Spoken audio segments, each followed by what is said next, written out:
Patient है, ये घर पे इसको ट्रीटमेंट मिलेगा।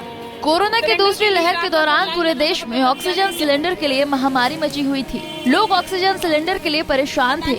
यूपी के करीब करीब हर जिले का यही हाल था। ऑक्सीजन के लिए जगह जगह लाइनें लग रही और ऑक्सीजन की कमी से मौत की खबरें भी सामने आई थी। लेकिन योगी सरकार का दावा है कि प्रदेश में ऑक्सीजन की कमी से एक भी मौत नहीं हुई। दरअसल कांग्रेस एमएलसी दीपक सिंह ने विधान परिषद में कोरोना की दूसरी लहर में ऑक्सीजन की कमी से मौत के बारे में जानकारी दी थी। इसके लिए लिखित जवाब में राज्य स्वास्थ्य मंत्री जय प्रताप सिंह ने बताया कि दूसरी लहर में यूपी में ऑक्सीजन की कमी से किसी भी व्यक्ति की मौत नहीं हुई। मंत्री जी के इस दावे से हर कोई हैरान है। तो वहीं कांग्रेस के एमएलसी दीपक सिंह ने सरकार पर निशाना साधते हुए कहा कि अगर यूपी में ऑक्सीजन की कमी से कोई मौत नहीं हुई तो सिलेंडर की महामारी क्यों मची थी। माननीय मंत्री जी सदन के भीतर कह रहे हैं कि ऑक्सीजन कमी से कोई डेथ नहीं हुई, यहाँ पर मौजूद नहीं है। लेकिन सरकार के कई मंत्रियों ने खुद पत्र लिखा कि उत्तर प्रदेश में ऑक्सीजन के कारण मौतें हो रही हैं।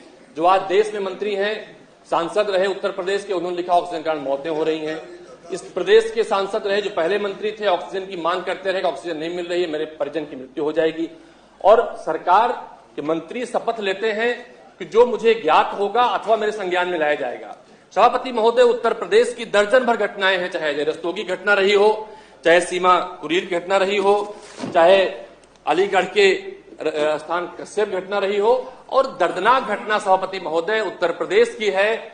आप स्वयं देख सकते हैं सभापति महोदय किस तरह से एक पत्नी अपने पति को अपने मुंह की सांस से ऑक्सीजन दे रही। सभापति महोदय, किस तरह से एक बेटा अपनी मां को मुंह के सांस से ऑक्सीजन सभापति महोदय दे रहा था और उन्हें बचाया नहीं जाता। सभापति महोदय, बनारस में जिसको प्रधानमंत्री जी ने ट्वीट करके कहा, दीपक सिंह जी प्रश्न करिए, जिसको प्रधानमंत्री जी ने ट्वीट करके कहा कि इनकी जान सुरक्षित है और ऑक्सीजन उपलब्ध है, उसने खुद ट्वीट करके कहा कि माननीय प्रधानमंत्री जी, मैं अपने भाई को ऑक्सीजन के अभाव में बचा नहीं सका।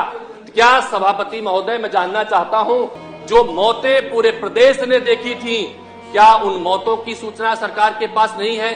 गंगा में बहती लाशें, ऑक्सीजन और के लिए तड़पते लोगों को सरकार ने नहीं देखा था? वहीं स्वास्थ्य मंत्री जयप्रकाश सिंह के दावों पर कुमार विश्वास ने भी तंज कसते हुए ट्वीट किया। उन्होंने कहा कि हुजूर, आप कहते हैं तो ठीक ही कहते होंगे। मंत्री जी ये दावा करते हुए शायद वो भयावह दौर भूल गए जब एक ऑक्सीजन सिलेंडर के लिए कैसी महामारी मची थी। लोग सुबह से शाम तक सिर्फ एक ऑक्सीजन सिलेंडर के लिए लाइन में खड़े रहते थे।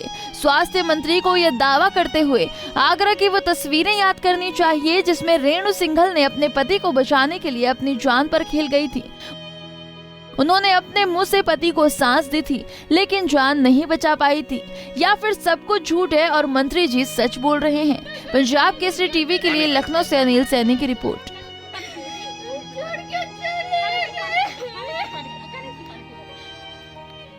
हमसे जुड़े रहने के लिए हमारे YouTube चैनल को सब्सक्राइब करें और नई वीडियो की नोटिफिकेशन के लिए बेल आइकॉन को दबाएं। अगर आप ये वीडियो Facebook पर देख रहे हैं तो लाइक जरूर करें और ज्यादा से ज्यादा शेयर करें। धन्यवाद।